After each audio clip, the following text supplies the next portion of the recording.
नमस्कार, सुप्रभात. सज्जन श्रोते, चिंतक, वाचक, पाठक, साधक हो. आता माणसाने रामकृष्ण हरी बोलावं अशा तऱ्हेचं हे पद्य आहे. आधी पद्य वाचतो आणि मग थोडक्यात अर्थ सांगतो. राम कृष्ण हरी बोल मनुजा, राम कृष्ण हरी बोल. व्यर्थ न जावो तुझे मुंजा, जीवन सारे पोल. म्हणून राम कृष्ण हरी बोल. राम नामी दंग होऊनी, राम नामी डोल. कृष्ण नामी वाचे बोले, नाचे ढोले. कृष्ण रंगी डोल. म्हणून राम कृष्ण हरी बोल. मनुजा राम राम जपता मरती, पणासी जरी तरी तो तारिल तुझे श्री हरी. म्हणून राम कृष्ण हरी बोल. मनुजा राम कृष्ण हरी बोल. कृष्ण कृष्ण जपता जासी, सहजची पैल तिरी भेटसी. घनश्याम झडकरी. म्हणून राम कृष्ण हरी बोल. मनुजा राम कृष्ण हरी बोल. मी पणासी मरुनी जाई, माझे तुझे काही न पाही. एक देव अवघा पाही, राम कृष्ण सावळा. तोची देखो सदोदित डोळा.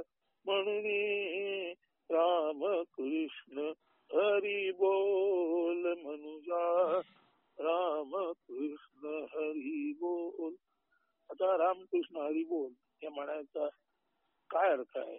तर राम राम म्हणताना आपोआपच मरा मरा म्हणजे आपलं मी पण नष्ट होतो. म्हणून म्हणून भक्ती, देवाचं नाव ही नामी युक्ती आहे.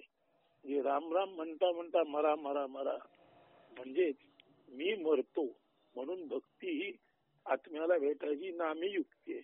म्हणजे जेव्हा आपण आत्मचैतन्याच्या शोधात असतो तेव्हा आपल्यातला मीपणा विरून जातो आणि मीपणा गेला की तो म्हणजे परमेश्वर तिथे प्रकट होतो. म्हणून राम राम जपता मरा मरा मरा असा जो उलटा ध्वनी येतो तो ध्वनी आपल्याला आपल्या मर्यादित अहंभाव नष्ट करण्याची सूचना देतो. आता कृष्ण म्हणजे तरी काय आहे?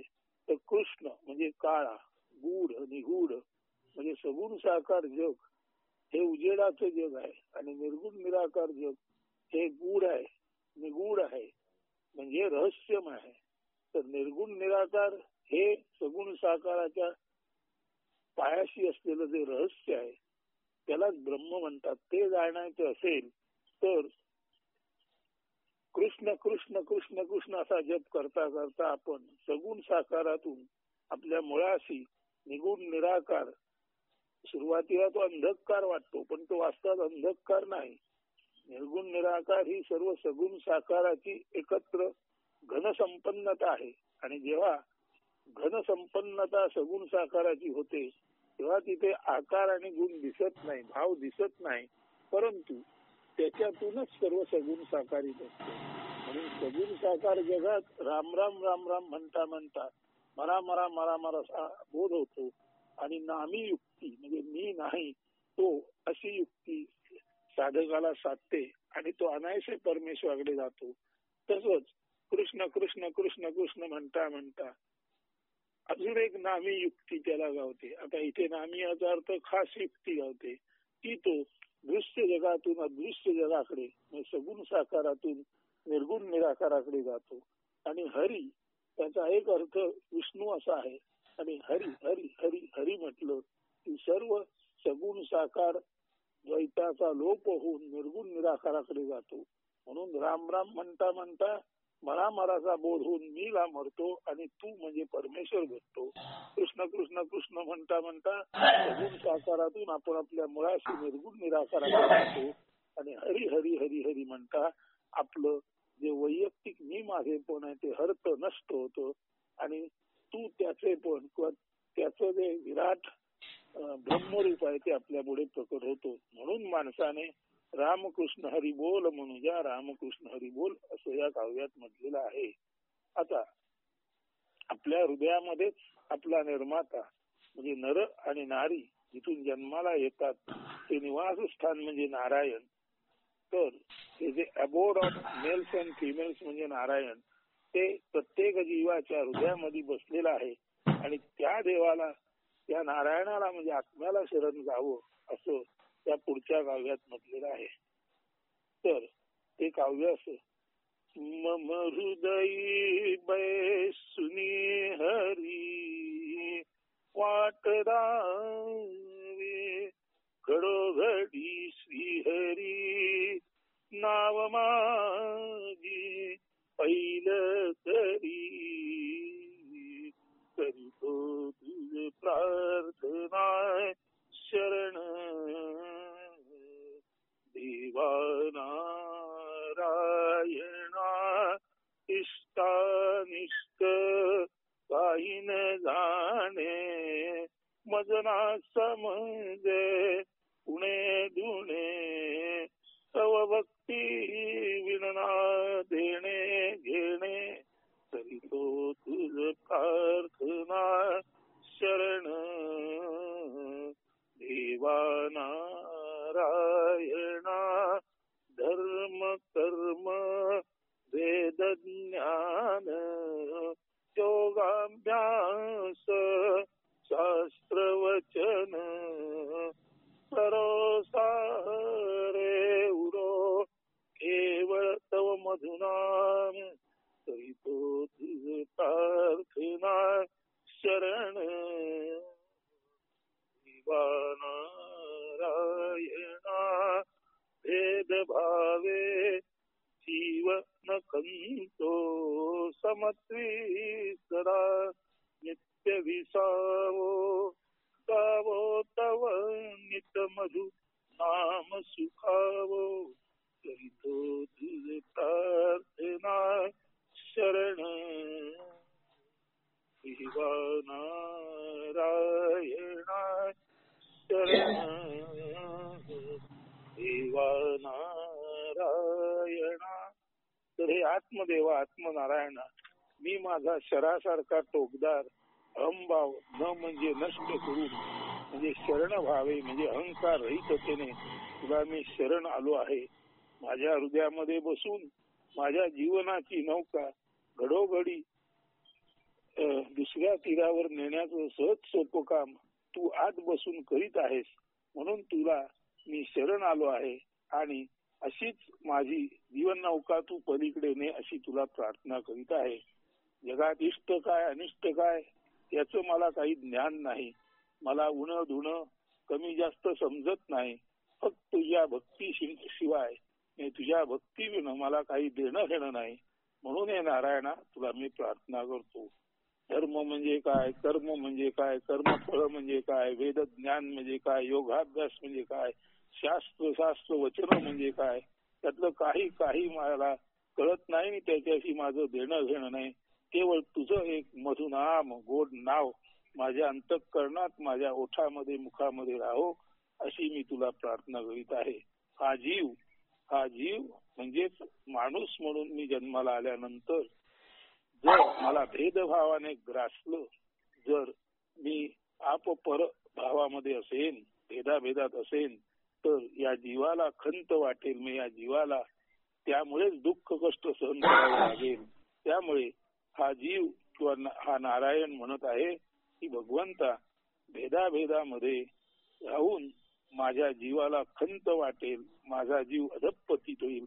असं माझ्याकडून काहीही होता कामा नये आणि मी नेहमीच समत्वामध्ये कायमस्वरूपी वास करून राहिलो पाहिजे. समदृष्टी सम आचरण माझ्यामध्ये राहिलं पाहिजे. हे करता करता तुझं मधुर नाव मी नित्य ओठामध्ये मुखामध्ये ठेवलं पाहिजे. यासाठी तुला हे आत्मदेवा नारायणा मी प्रार्थना करीत आहे. आता अद्वैताची गुढी उभारू देव सदा शिव अवघा पाहू. वास्तवात देव दिव्यत्व चैतन्य यामुळे सर्व काही पवित्र महान प्रतिष्ठित व आदरणीय तथा वंदनीय झाले असताना भेदाभेद द्वैत उच्च नीच कृष्ण श्वेत शिव अशिव यामध्ये विभाजन करून किंवा असे विभाजन करून जगाकडे पाहणे व त्या आधारे जगणे हा फार मोठा प्रमाद आहे. जो सदा सर्वदा पुनित पवित्र विराट आहे त्या सदाशिवाबाबतच शिवा अशिव असे भेदपूर्ण वागणे हे परम अज्ञान आहे. म्हणूनच येथे समत्व अद्वैत भावाची गुढ्या तोरणे उंच अवकाशात फडकवून तो हरी श्रीहरी दिगंबर सदाशिव यांना आपण भेटून त्यांचे दर्शन साक्षात्कार घेऊन धन्य धन्य होऊया असे म्हटले आहे. एका गुढीपाडव्याच्या दिवशी ते काव्य स्फुरलेलं आहे. तर अद्वैताची गुढी उभारू देव सदाशिव अवघा पाहू. ऐका. हरिनामाच्या दिव्य पताका उंच फडकवू त्या अवकाशा अद्वैताची गुढ्या तोरणे उभवून फेडू नेत्र पारणे मागे सारे द्वैत टाकुनी भेदाभेद उरुनी गाडुनी समत्वी सदा राहू सारे हृदयी श्रीहरी पाहूया रे. द्वैत काशा ओलांडुनिया दिगंतरासी जे पाहूया दिगंबरासी भेटूया रे. धन्य होऊ आपण सारे नाचू खेळू तैसे गाऊ द्वैत शिवा शिव टाकुनी देऊ. अद्वैताची गुढी उभारू देव सदा शिव अवघा पाहू. देव सदा शिव अवघा पाहू. आता सत्याशी मिळावा तुझे चरणी निवारा.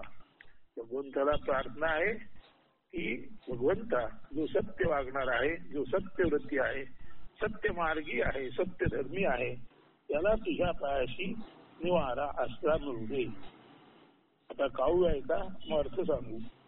शंकराचे पिंडी विंचवाची वस्ती पांडुरंग द्वारी पडवे राहती.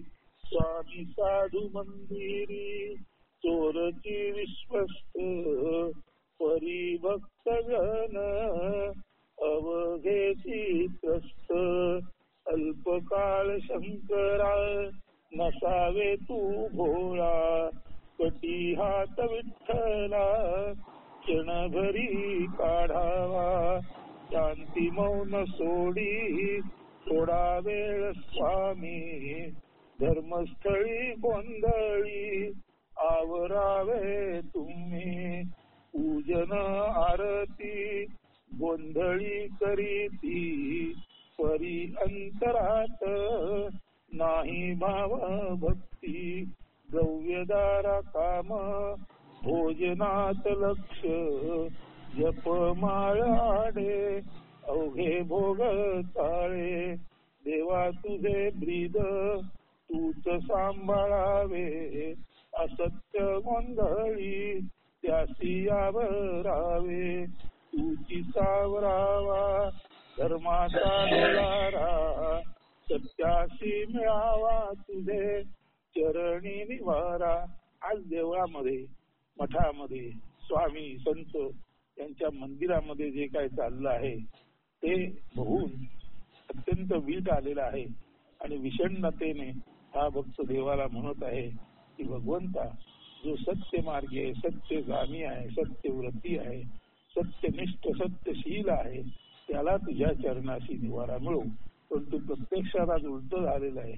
याला गोंधळी म्हणजे नास्तिक किंवा जे तांत्रिक आहेत, वेगवेगळ्या जादूटोणा कामवासनेमध्ये मग्न असलेले आणि देवाच्या नावे अधर्माचा बडीवार करणारे किंवा अधर्माचा बाजार माजवणारे लोकच आज देवळामध्ये विश्वस्त म्हणून, देवळाचे संस्थाचालक म्हणून, मठाचे मंदिरांचे पुजारी म्हणून आहेत. तर काय अवस्था आहे? जशी शंकराच्या पिंडीजवळ विंचू राहतो, तसेच पांडुरंगाच्या द्वारी बडवे राहतात. आणि स्वामी साधू मंदिरामध्ये जे विश्वस्त असतात ते स्वतःच विश्वस्त म्हणवतात खरे, परंतु ते प्रत्यक्ष चोरत असतात. आणि त्यांच्या या अशा वर्तनामुळे तिथे जाणारे भक्तजन सर्व त्रस्त होतात. त्यांना असे वाटतं की हे विश्वस्त नकोत, ते देव भरायला जातात खरे, परंतु त्यांना असं वाटतं भगवंता, त्या विश्वस्तापासून आम्हाला आवड, तरच आम्हाला तुझ्या पायी येता येईल, अशी त्यांची भयभीत अवस्था होऊन जाते. म्हणून इथे म्हटलेलं आहे शंकराला की शंकरा, तू भोळा आहेस, पण अल्पकाळासाठी तरी तुझं भोळं पण तू टाक आणि खऱ्या अर्थाने तुझं रौद्र रूप दाखव. विठ्ठलालाही म्हटलेलं आहे, क्षणभर तरी तू जो करकटेवरी पायविटेवरी उभा आहेस, तर क्षणभर तरी तुझे हात तू बाजूला घे. आणि स्वामींना म्हटलं, स्वामी थोडा वेळ तरी तुमची शांती आणि मौन तुम्ही टाका. म्हणजे शंकराने थोड्या वेळासाठी आपलं भोळे पण टाकावं, विठ्ठलाने थोड्या वेळासाठी आपले कमरेवर ठेवलेले हात मोकळे करावेत आणि स्वामींनी थोड्या वेळासाठी आपलं शांती आणि मौन सोडावं. आणि या तिन्ही लोकांनी म्हणजे शंकराने, विठ्ठलाने आणि स्वामी साधूंनी धर्मस्थळी हे जे गोंधळी अनाचार माजवणारे लोक आहेत त्यांना शिस्त लावावी, त्यांना वटणीवर आणावे असं म्हटलेलं आहे. हे जे गोंधळी आहेत तेच पूजन आरती करण्यामध्ये, भजन कीर्तन गाण्यामध्ये पुढे पुढे करत असतात. त्यांच्या अंतरामध्ये भावभक्ती सहसा नसते. यांचं लक्ष केवळ द्रव्य, दारा, काम आणि भोजनामध्ये असतं. पैशावर अर्थात स्त्रियांवर म्हणजे स्त्री आणि इतर कामविकार याच्यावर, आणि भोजनातच यांचं सर्व लक्ष असतं. आणि जपमाळ ओढता ओढता सुद्धा जपमाळ आडे त्यांच्या मनामध्ये संपूर्ण भोगाचेच चाळे किंवा भोगाचे विचार चालू असतात. तेव्हा तू तुझ्या चरणी आलेल्या सत्यमार्गी, सत्यशील, सत्यगामी, सत्यव्रती भक्तांचा सांभाळ करतो असं तुझं ब्रीद आहे. ते ब्रीद तुझं तुला आता सांभाळण्याची वेळ आली आहे. कारण तुझ्या भोवती हे जे असत्य गोंधळी जमले आहेत त्यांना तू हाकलून लाव, तरच सत्या शरण आलेल्या भक्ताला तुझ्या पायी येता येईल. आणि हा संपूर्ण धर्माचा डोलारा जो आता कोसळायच्या अवस्थेत आहे तो तुला सावरायचा असेल तर हे भगवंता शंकरा, थोड्या वेळसाठी तुझं भोळेपण टाकून दे. विठ्ठला, काही काळासाठी तू कमरेवर हात ठेवून उभा आहेस, ते तुझे हात मोकळे कर. आणि साधू शांत आणि साधू स्वामी हो, तुम्ही थोड्या वेळसाठी तुमची ही शांती आणि मौन सोडा आणि प्रत्यक्ष सत्याचरण करणाऱ्याला कसं संरक्षण तुम्ही देता आणि दुराचरण करणाऱ्याला कसं घालवून देता हे तुमच्या वर्तनाने तुम्ही सिद्ध करा. आता नामाचं महत्व सांगितलेलं आहे. नाम घ्यावे, नाम घ्यावे, नाम घ्यावे म्हणजे नाव घ्यावं, आणि नाम घ्यावे म्हणजे नामाचं ध्यान करावं. तर भगवंताचं नाव घ्यावं आणि नामाचं ध्यान करावं. ऐका, नाम घ्यावे, नाम घ्यावे, सकळ जनांची नाम घ्यावे, जाता येता उठता बसता उका खान घ्यावे द्यावे, तरी ते नाम सदा धरावे, अंती हरी रूपे उरावे, नाम घ्यावे, नाम घ्यावे, कंठी धरी जरी हरी, तरी तो सकळ जीवा उद्धरी, ऐसा समर्थ तोची खरा जन हो त्याचे हृदयी धरा धरा धरा हो त्वरा करा समअर्थी होऊनी उरा म्हणून नाम घ्यावे जो धरी उरी हरी त्याचा कैवारी श्रीहरी मुकुंद केशव मुरारी विविध ताप हरी ऐसा धरी हृदयी गिरिधारी ऐकावगे नर नारी नाव घ्यावे नाम घ्यावे सकळाची नाम घ्यावे नाम घ्यावे. तर नरनारी हो ऐका, सदोदित तुम्ही भगवंताचं नाव घ्या आणि त्या नावाचं ध्यान करा. नव्हे एकाबुकी देता येण्यासारखं भगवंताचं नाव तुम्ही आपल्या सुहृदांना नित्य मैत्रिणींना आपल्या परिचित लोकांना आपल्या संसारातील तसेच आजूबाजूच्या लोकांना हे पवित्र नाव तुम्ही द्या. तेव्हा भगवंताचं नाव द्यावं आणि भगवंताचं नाव स्वतः घ्यावं, त्या नावाचं चिंतन करावं. हे फुकाफुकी घेता येण्यासारखं आहे आणि तरी सुद्धा त्याचं मोल इतकं महत्वाचं आहे की ज्याने हरीचं नाव सुद्धा धरलं तो शेवटी त्या हरिरूपालाच किंवा हरिपदालाच जाऊन भेटतो. जर हरिनाम कंठी धरलं तर जीवाचा निश्चित उद्धार होतो.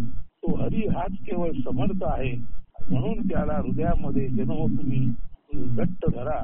तसंच धरा धरा हो त्वरा करा. आता उशीर झालाय, आधीच उशीर झालाय, तर आता वेळ वाया घालवू नका. त्या हरीचं नाव तुम्ही घ्या, नाव तुम्ही द्या, स्वतः नाव द्या, इतरांना नाव द्या. त्या नावाचं तुम्ही ध्यान करा, इतरांना ध्यान करायला सांगा. आता फारच उशीर झाला आहे, तेव्हा त्वरा करा आणि त्या समर्थ हरीचं नाव तुम्ही हृदयामध्ये धरा, त्याला घट्ट आलिंगन द्या. धरा धरा हो त्वरा करा, त्या हरीला धरा धरा. तुम्हाला आता घाई झाली पाहिजे, आता फारच उशीर झाला आहे. याच्यासाठी तरी का होईना तो हरी तुम्ही आता पकडा आणि समअर्थी होऊन उरा आणि तो हरी घेऊन त्या हरीसारखे समत्वाचं जीवन, समदृष्टी, समन्यायी जीवन जगा. जो धरी उरी हरी, याने हरीला आपल्या उरामध्ये धरलं त्याचा कैवारी तो श्रीहरीच असतो. तोच मुकुंद केशव मुरारी त्रिविधताप हरी, म्हणजे ज्याला आपण म्हणतो भौतिक आदिभौतिक आणि आध्यात्मिक हे त्रिविधताप तो हरी हृदय धरला असता. तो हरी श्रीहरी मुकुंद केशव मुरारी हे त्रिविधताप जे असतात त्याचं हरण करतो. ऐसा धरी हृदय गिरिधारी, म्हणून आपल्या करांगुलीवर ज्याने पर्वत उचलला असा हा गिरिधारी भगवान कृष्ण तुम्ही आपल्या हृदयात धरा. ऐका अवघे नरनारी, म्हणून पुन्हा एकदा सांगतो, सर्व नरनारी हो नाम घ्यावे, नाव स्वतः घ्यावं, नाव स्वतः त्या नावाचं ध्यान करावं आणि लोकांनाही ते नाव द्यावं.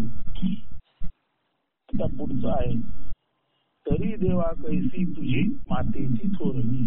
इथे देव आणि माता म्हणजे देव म्हणजेच आई आणि आई ही देवस्वरूप आहे. अशा तरी देवा कैसी तुझी मातेची थोरवी, असं झालं तर हे देवा आणि हे आई तुझी थोरवी कशी राहणार, असं या काव्यात म्हटलेलं आहे. आता काव्य आहे का, नंतर अर्थ स्पष्ट आहे. कोठे तुझ कैसा पाहू सांग, कोठे तुझ कैसा पाहू सांग आता देवा. भेटू जरी मज वाटे तुझ, कोठे भेटू देवा. कोठे तू राहसी, कोठे तू भेटसी, एकमेका भेटी व्हावी देवा. कोठे कैसी जनात वनात गिरी कंदरात, एकांती लोकांती मनाची शांती. दृढ भाव भक्ती भजनी कीर्तनी, चैतन्य गायनी काय भक्तांचे नर्तनी. चारीकडे वाटे देवा तूच भरलासी, सर्वत्री भरुनी परी उरलासी. एकी पाहू जाता अनेकी हससी सांग सत्य एक वार कुठे राहतसी सोडून थकलो सरे अवसान देह शांत होई क्लांत मन तैसे म्लान बहु करिसी सदा दूर जासी एकदाच बालकाचे हाती कान येसी शिवाशिवी पुरे आता खंडोल पंडाव पामराचे हट्ट पुरवी तागोदेई ठाव बालकासी माता जरी दूर करी तरी देवा कैसी तुझी मातेची थोरवी. इथे भक्त अक्षरशः सैरभैर झाला आहे. तो देवाला शोधत आहे. तो म्हणतो देवा मी तुला कुठे पाहू ते एकदा मला सांग. कुठल्या वाटेने गेलं असता कुठल्या वाटेवर तू मला भेटशील तू कुठे राहतोस ते मला सांग. एकदा तरी एकमेकांची आपली भेटी व्हावी अशी तीव्र उत्कंठा मला लागून राहिली आहे. तू जनामध्ये राहतोस लोकांमध्ये राहतोस का वनात म्हणजे जंगलात अरण्यात राहतोस गिरिकंदरात म्हणजे पर्वतावर राहतोस का खोल दरीमध्ये गुहेत राहतोस तू एकांतामध्ये राहतोस म्हणजे निर्जन जंगलामध्ये जिथे कोणीही नाही अशा निरव जागी राहतोस का लोकांती राहतोस का जिथे संपूर्ण लोक नष्ट झाले. याचा अर्थ तू एकांतामध्ये म्हणजे निर्जन जंगलात तू एकटा राहतोस का लोकांती का जिथे गर्दी नाही लोक वस्ती नाही अशा ठिकाणी राहतोस त्या मनाची शांती राहतोस ज्यांची मन परमपूर्ण शांत आहेत अशा शांत मनांच्या अशा शांत मनी लोकांमध्ये तू राहतोस. म्हणजे तू एकांतात राहतोस. एकांतात म्हणजे जंगल अरण्यात असं दूरवर कुठेतरी लोकांती म्हणजे जिथे गर्दी नाही अशा ठिकाणी आणि मनाची शांती साधू संतांचं जे शांत मन आहे तिथे तू राहतोस. तेव्हा तू एकांतात राहतोस लोकांतात राहतोस त्या मनाच्या शांतीत राहतोस. तू दृढभाव भक्तीमध्ये राहतोस भजनात राहतोस का कीर्तनात राहतोस. तू चैतन्य गायने जिथे देवाचं कौतुक चालू आहे त्या गाण्यामध्ये राहतोस का भक्तांच्या नर्तनामध्ये तू राहतोस. सारीकडे वाटे देवा तूच भरलासी.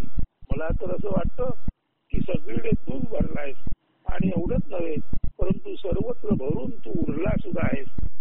एकी पाहू जाता अनेकी हससी. एकाकडे बघावे आणि प्रसन्न वाटावे तर अनेकांमध्ये हसताना तू दिसतोस. परंतु सांग सत्य एक वार कुठे राहत असी. तू जरूर सर्वत्र असतील. तुम्हाला एकदा तुला पत्ता दे कुठे राहतोस काय माझी तुला येऊन समक्ष भेटण्याची इच्छा आहे. शोधून थकलो सरे अवसान. तुला शोधता शोधता मी थकलो. माझा अवसान म्हणजे माझी ताकद शक्ती क्षीण झाली. देह शांत होई क्लांत मन तैसे म्लान. देह थकला दमला आणि क्लांत म्हणजे चिणला आहे आणि मन म्लान झालं आहे म्हणजे माझं मन कोमेजून गेले आहे. बहु थट्टा करशी सदा दूर जासी. तू माझी फारच मोठी थट्टा आरंभिली आहेस. मी तुला भेटू जाता तू माझ्यापासून सतत दूर जातोस. एकदाच बालकाचे हाती कान येसी. एकदा तरी या बालकाच्या हातामध्ये तू गाव. हा लपंडाव तू पुढे कर. ती शिवाशिव पुरी कर.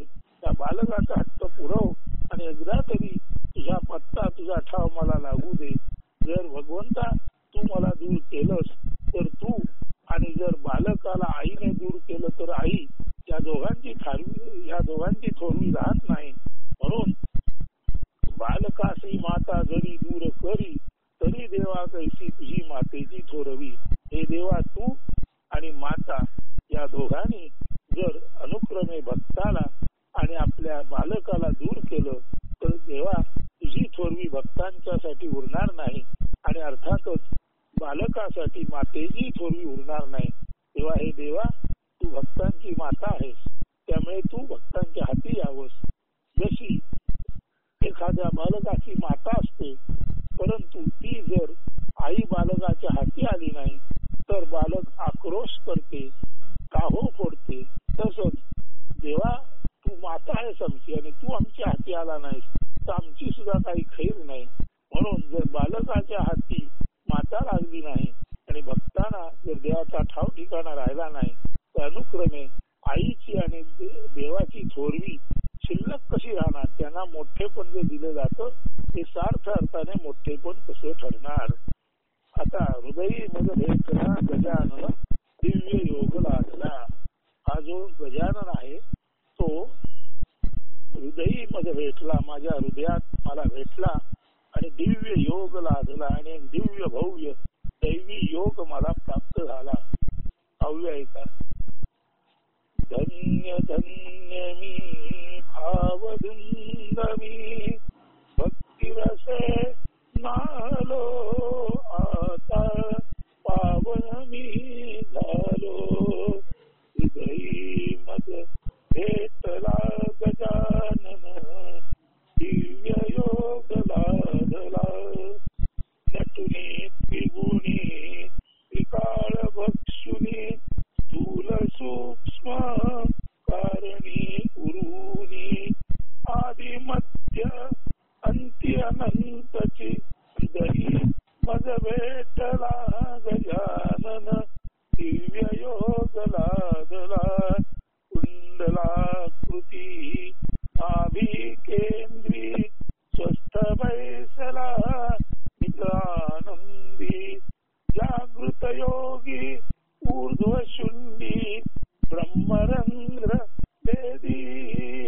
हृदयी मज भेटला गजानन दिव्य योग लादला. ही एक योगातील ही कुंडली शक्ती जागृती आहे. त्याचं समत्व दर्शन जाईल अशी ही काव्य रचना आहे. धन्य धन्य मी भावधुंद मी. गजाननाच्या श्रीदेव गणेशाच्या ज्याला प्रत्यक्ष वेदाने प्रतिपादन केलेले आहे असा आत्मरूप गजाननाच्या भक्तीमध्ये मी भावधुंद झालेलो आहे आणि त्याच्या भक्तिरसाने न्हालो आहे. त्यामुळे आता मला म्हणजे भक्ताला पावन वाटत आहे, पवित्र वाटत आहे आणि तो गजानन माझ्या हृदयात मला भेटल्यामुळे एक दिव्य योग म्हणजे आत्मप्राप्तीचा दिव्य योग मला साधला आहे. आता हा जो आत्मा आहे किंवा हा गजानन आहे, हा गणेश आहे, तो कसा आहे. नटुनी त्रिगुणी त्रिकाळ भक्षुनी सत्वरजतम याच्यामध्ये तो नटलेला आहे तरी सुद्धा तो त्रिगुणाच्या पलीकडे आहे आणि त्रिकाळ भक्षुनी म्हणजे वर्तमानभूत भविष्यामध्ये तो जरी असला तरी तो त्रिकाळाच्याही पलीकडे आहे. म्हणजे त्रिगुणात नटलेला आणि त्रिकाळ भक्षुनी म्हणजे त्रिकाळ खाऊन टाकलेला स्थूल सूक्ष्म कारणी उरुनी जो स्थूलामध्ये आहे सूक्ष्मामध्ये आहे. म्हणजे स्थूल देहात आहे, सूक्ष्म देहात आहे, कारण देहात आहे नव्हे. स्थूल सूक्ष्म कारण या तिन्ही देहाच्या पलीकडे तो महत्त्व म्हणून आहे. आदि मध्य अंती अनंतजी. सुरुवातीला मध्यावस्थेत म्हणजे जन्मावस्थेत, युवावस्थेत आणि अंत म्हणजे वृद्धावस्थेत असून सुद्धा तो त्याही पलीकडे अनंत आहे. म्हणजे त्रिगुणात नटलेला पण तो त्रिकाळाच्या आणि त्रिगुणाच्या पलीकडे असलेला स्थूल सूक्ष्म कारण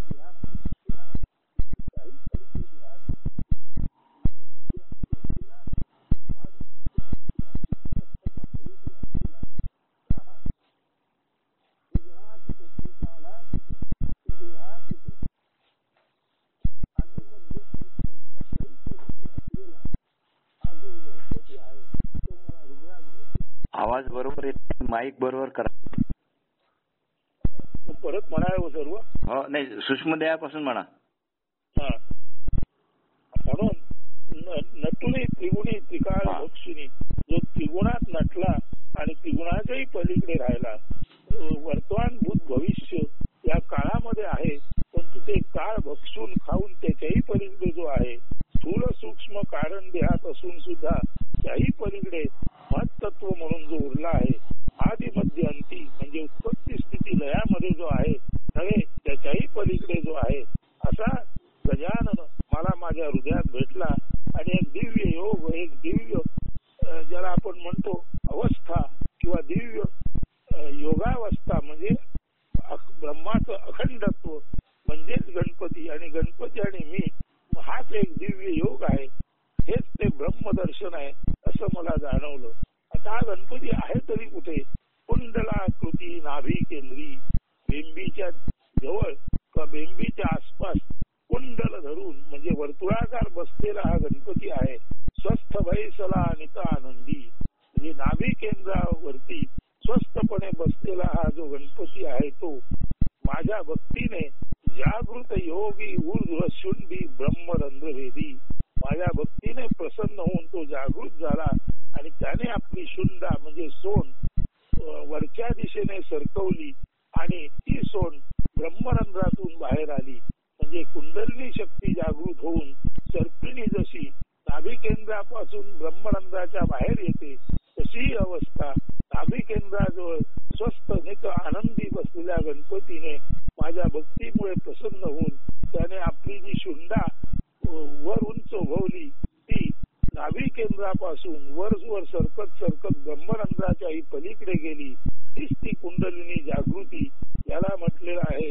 हा जो गजानन आहे तो कुंडलाकृती नाभी केंद्री स्वस्थ बैसला नित आनंदी जागृत योगी ऊर्ध्व शुंडी ब्रह्मरंध्र भेदी.